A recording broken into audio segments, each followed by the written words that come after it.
With that, I'll introduce our first speaker and we'll get rolling.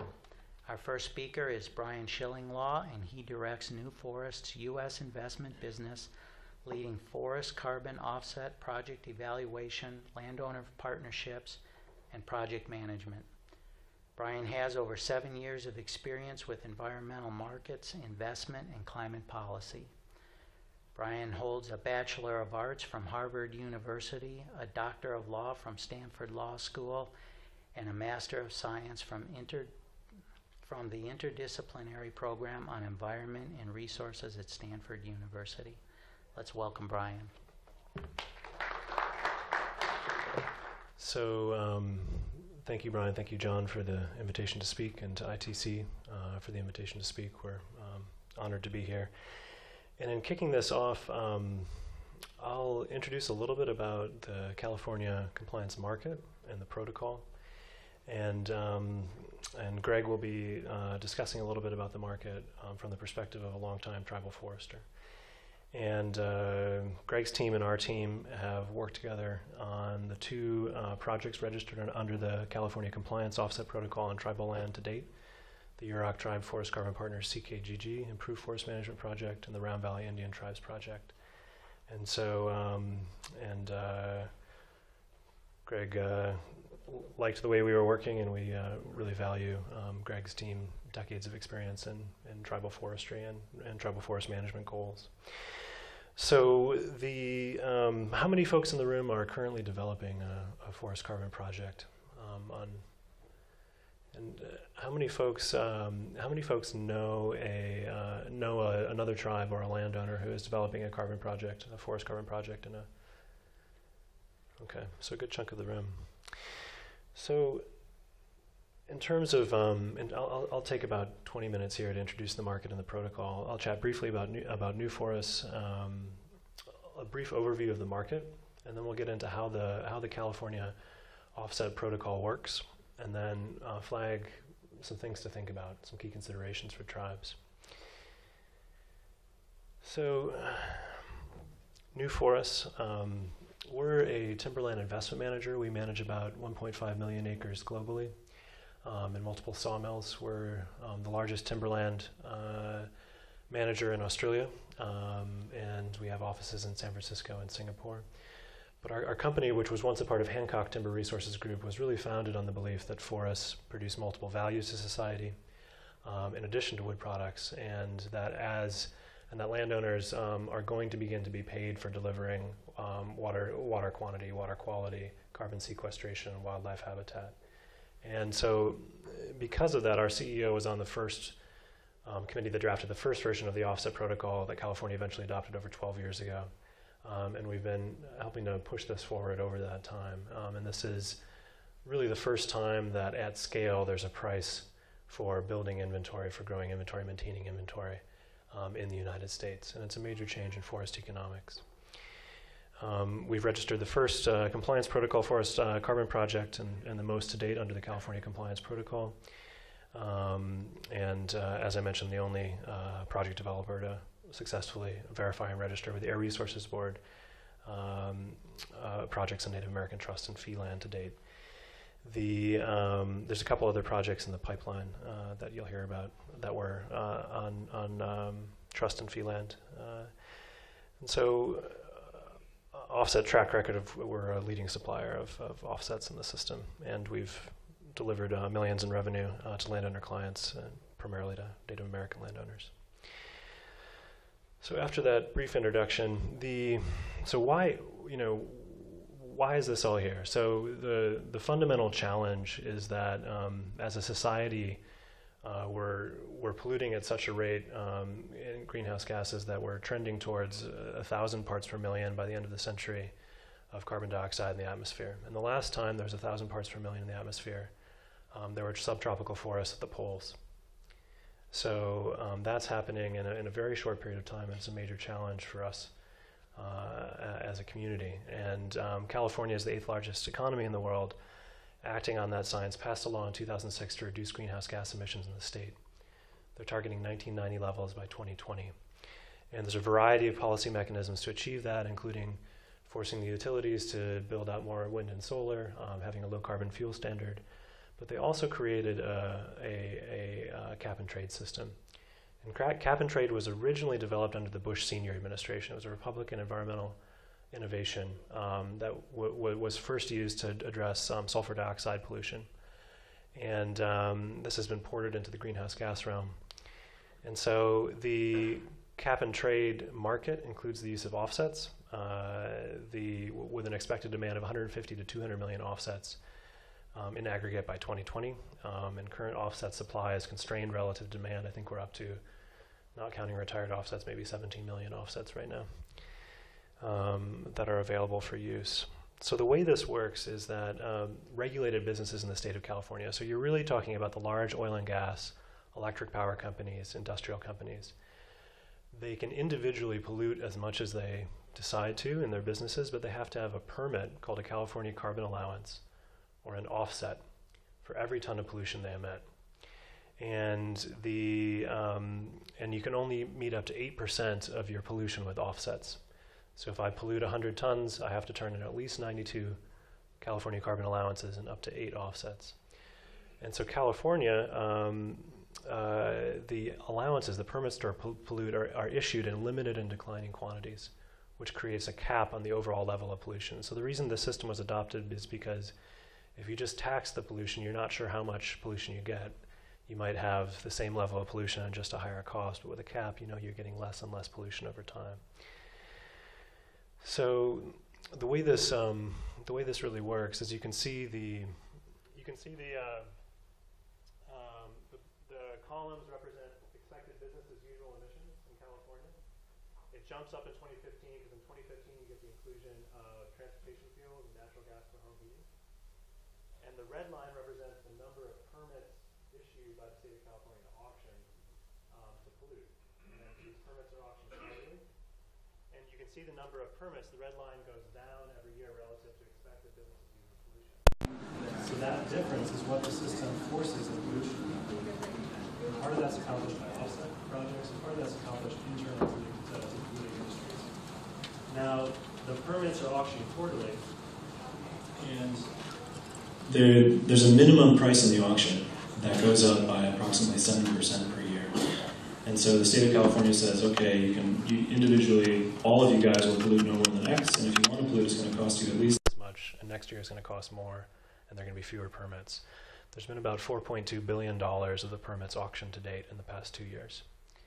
So from when you're looking at a company like Chevron or PG&E, this is a multi-$100 million liability per annum that they have a team of people tasked to manage. And what this is doing is the offset market that is being created by this is worth about $1.5 to $3 billion through 2020, more thereafter.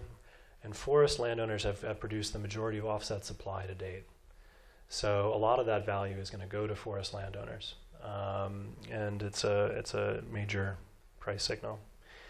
So keeping track of my time here. So this is a little bit of the price history. This graph shows volume in the gray bars. This is the permits to pollute are traded on a commodity futures exchange, a secondary market after they're issued. And so this tracks that price history. You can see it spiked in the early years of the system. That was when a nuclear power plant went offline, and all of that greenhouse gas-free power had to be replaced with coal and gas power. Right now, it's roughly tracking the price floor, and it will over the next few years. It will go up gradually. And you can see the volume ramping up. Offsets trade, this is a little bit outdated now. It's a 10 to 20% discount, but the offsets trade at a discount to the allowances for reasons that I won't get into great detail about. And so you can see a little bit of the price history. So the way the protocol works is there's 3 different types. There's multiple protocols, first of all. There's a protocol for the capturing and flaring of methane from dairy lagoons, coal mine methane protocol. There's a rice protocol that's being adopted for rice management, because paddies can produce methane. And then there's a destruction of ozone-depleting substances, leaking stockpiles of refrigerants. But for our purposes, this protocol was developed over a period of almost a decade and adopted by the state of California in 2011. and now it's being subsequently tweaked. And so there's 3 different project types within the protocol. I'm going to focus on improved forest management. Avoided conversion involves the placement of a permanent conservation easement preventing the conversion of the forest land to a non-forest use. Reforestation involves obviously tree planting. Reforestation tends not to pencil out unless you're doing it for other reasons than carbon revenue. Avoided conversion tends to pencil out best if you have land that could be converted to agriculture or entirely to a non-forest use. But improved forest management is what's going to be most useful to most landowners. And there, your offset projects are credited for actual carbon stocks relative to a baseline. The baseline reflects both common inventory in the region, in your forest type and region, and it also reflects what is the most aggressive, legally and financially feasible timber harvest on your land in particular. So a little bit about how quantification works. So you start with a common practice number, and so this system has taken the U.S. Forest Service FIA data set and divided up the country into different ecoregions and different forest types. And for each of those, the U.S. Forest Service has crunched the data to come up with a common average stocking of, and in this case, of carbon dioxide per unit area. Previously, this was also expressed in board foot volume and carbon. But so you start with an average, which essentially reflects average industrial management in your region. In this case, I picked Oregon and Washington coast. And then this system tends to be most useful when your current inventory is better than average. Your current inventory is higher than your average landowner in the region. So we start with current inventory, and then there's a baseline model where you model out. You have to prove that it's financially and legally feasible to significantly reduce your inventory, and you can't, even if it would be legally feasible to reduce it below current average practice in your region, the system won't let you do that because there's a business reason that most people are keeping an average stocking of that. You average that over 100 years. You add in the wood products that are generated by that harvest schedule, because the wood products also keep carbon out of the atmosphere, and that becomes your baseline. And then in the quantification, you can be issued credits in the first year for your current stocks that are over the baseline, and then thereafter you can be issued credits for annual sequestration in your forest. And you don't have to sell all the credits that you're issued. In fact, if you're in an area where you need to catch up on forest thinning or on a lot of fire treatments, you want to make sure that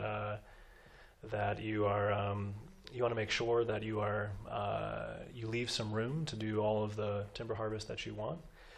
The system does not preclude active timber harvest. You just have to maintain your obligated carbon. And but it gives you this real option every year where you can sell the annual growth in your forest as a carbon storage, or you can sell it for logs, or for any given 3 or 5 year period. So you have access to 2 commodity markets instead of 1. So the key obligations, this is not a free lunch. The core obligation is that you're committing to maintain a certain level of inventory on the project area for 100 years from the date of issuance. And you can exit the project at any time, but you have to replace offsets that were sold, plus replace offsets that were issued, plus an additional number if you're terminating within the first 50 years. Conservation easements are not required. Natural forest management and sustainable harvesting are required. The sustainable harvesting can be mapped through your forest management plan approved by BIA. Natural forest management includes a variety of criteria. One of the key features is it does include a 48-inch clear-cut limit. So if you're managing with larger average clear-cut sizes, that can be that's something to consider. And there's no penalty for unintentional destruction of carbon stocks. So if it's a wildfire that burns through a beetle outbreak, that's covered through a mutual insurance reserve that all projects contribute to within the system. And then you have annual, you have monitoring and maintenance obligations, where you have to have an on-site verification at least every 6 years. The inventory has to be updated at least every 12 years. And then the last thing that I want to flag, and this is important to think about, is that credits can be invalidated for a period of time after they're issued for fraud if you're selling the same credits from the same trees into multiple systems, for gross overissuance, and also for environmental health and safety violations in the project area. And if you re-verify within 3 years, that invalidation risk runs out after 3 years. If credits are invalidated, the end user has to replace them, the buyer, not the forest owner, unless the buyer is bankrupt. But the key thing is that a lot of buyers try to push that liability onto the sellers, and it's going to be important if you're considering a project to make sure that you don't take on that liability. So I'm going to go for about another 5 minutes to do about 20. So the project development and maintenance process, you're going to look at a feasibility assessment, then you have to do a project listing into inventory design and installation, your project and baseline scenario modeling, offset project data report, third-party verification, ARB offset credit issuance, and then you're going into ongoing monitoring. And the key from starting, most landowners think about whether they want to do a project for a year or two, because this is a longer-term commitment. And so a lot of landowners considering will investigate this for a while. But once they decide to go, you're looking at it at least 9 to 12 months. It can be longer, and tribal projects can be more complicated from a legal perspective, so it can take longer to go to go from saying go to a verification. So a couple things that I just want to flag. The first thing is that this is just a tool. This is not a panacea. It's not. It has risks and benefits, costs and revenues, and one of the key aspects is a goodness of fit with your own objectives. What are your objectives on the land, and how does this help you achieve them? And if it doesn't, then it's not a good fit. So that's a key consideration. Obviously, the 100-year permanence obligation. You're considering your forecast revenue versus your opportunity cost, what you can make with selling logs that you might be committing to the carbon storage. In some areas that pencils out quite well, where you're making a multiple from the carbon market that you would in the log market. In some areas it doesn't, so that's an important consideration. These projects do require for tribes a limited waiver of sovereign immunity to the California state government. So it's a government-to-government agreement. It's a negotiated agreement that does not become public. We can talk a bit about that later. On trust land in particular, it does require BIA approval. We'll talk about this as well. It's important to consider one project versus multiple projects. Multiple projects in the same area will have higher cost, but also potentially reduced risk and more management flexibility. And so that's something to consider. And then focusing on the key risks. So there's price risk. This is a commodity market like any other commodity market. How do you mitigate your risk if you're doing one of these projects? How do you make sure you're getting close to the revenue or achieving or beating the revenue that you're targeting? Inventory quality is very important. You guys all have CFIs. You can build on those CFIs. I wouldn't advise using an old CFI or just using your own CFI data. I would advise augmenting the same plots to achieve a good carbon inventory. But inventory quality is very important because these inventory plots will be remeasured for verification over a long period of time. And then, as I mentioned, it's important to think about offset and validation risk. I'll discuss a little bit about this down the road, but it's an issue we're working on with a number of tribes. And I think I'm hopeful that one of the outcomes of this workshop will be a group within ITC that can focus on some of these policy issues that are coming up. The ARB, the California Air Resources Board, is currently considering treating forest management plans as a binding legal constraint on baselines, even though in your forest management plan you can target a sustained yield of 10-year pulp or 100-year saw logs, and you can do what you want in the forest management plan. But this policy would severely reduce the ability of tribes to participate in these projects. And then I won't get into, I have some considerations about project developers in the last minute. If you have a great in-house biostatistics, sampling design, growth and yield modeling, tribes can do these projects in-house with large forestry departments, and you should consider that. Some tribes consider doing an initial project with a third-party developer gaining a book of offset customers, and then expanding thereafter. So it is something to consider. And when you're looking, key is strong alignment of interests. Check their references. How long are they committing? Their track record. And so alignment of interest is key. You want to make sure that whoever you decide to work with is working for you, not for an offset buyer, and that their incentives are aligned with your incentives. So this is a tool. It's a useful tool, and it's worth investigating and taking your time. This is a long-term decision. So I'm going to wrap it up there, and then Greg's going to chat a little bit about his perspective.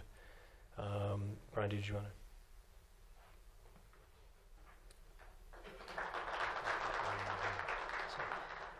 Our next speaker is Greg Bloomstrom, and Greg is a third-generation Californian, born in Berkeley in the same hospital as his mother. Greg got his BS in forestry in 1972 at Humboldt State University and has been practicing forestry ever since.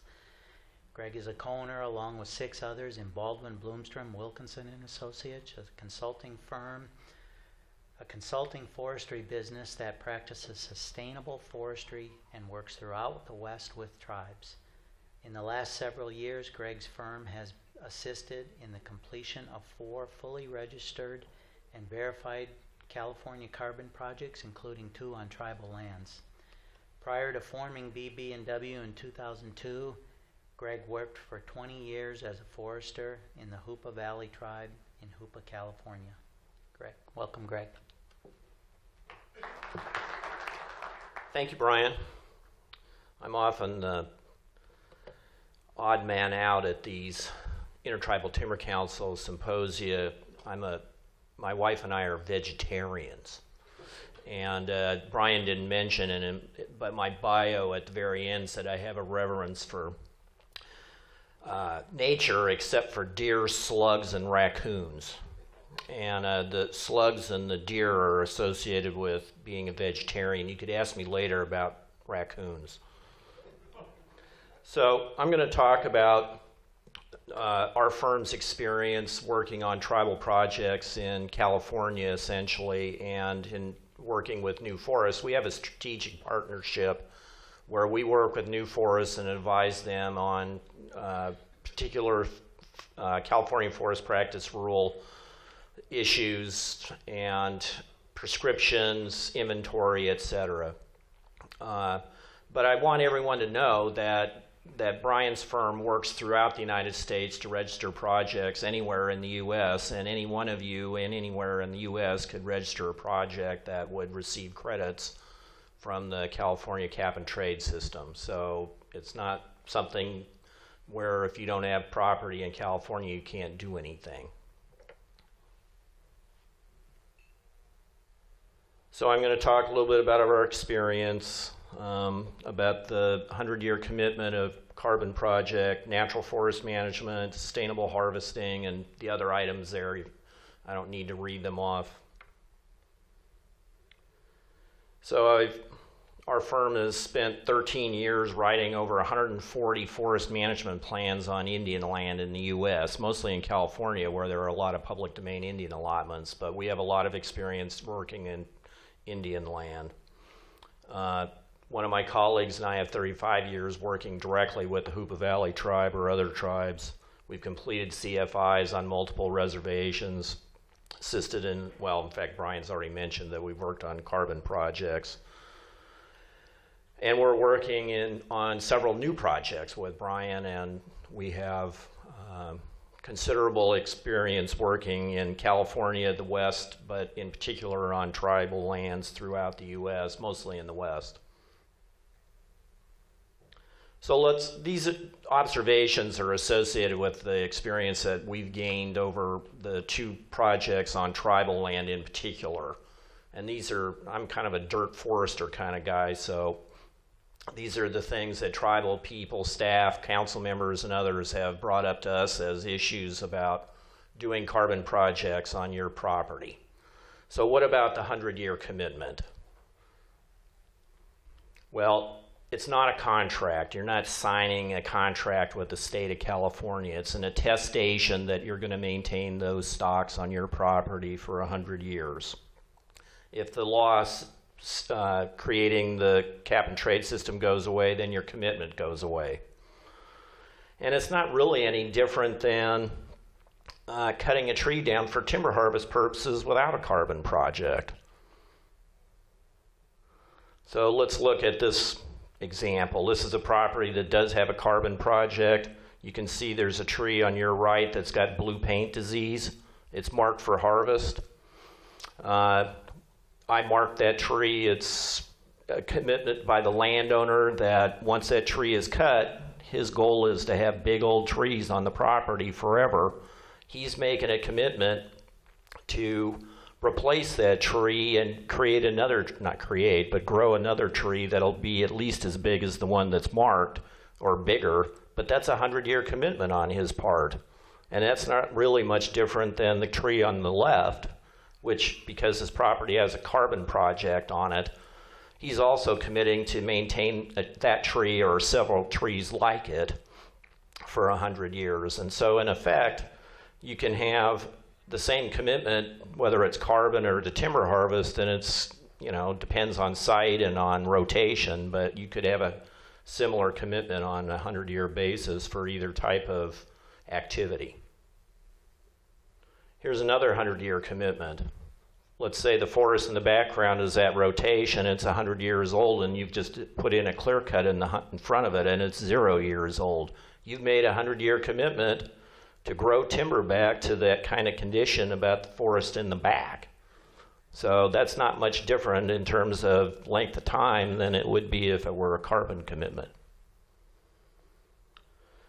So there's a requirement in the protocol to conduct natural forest management.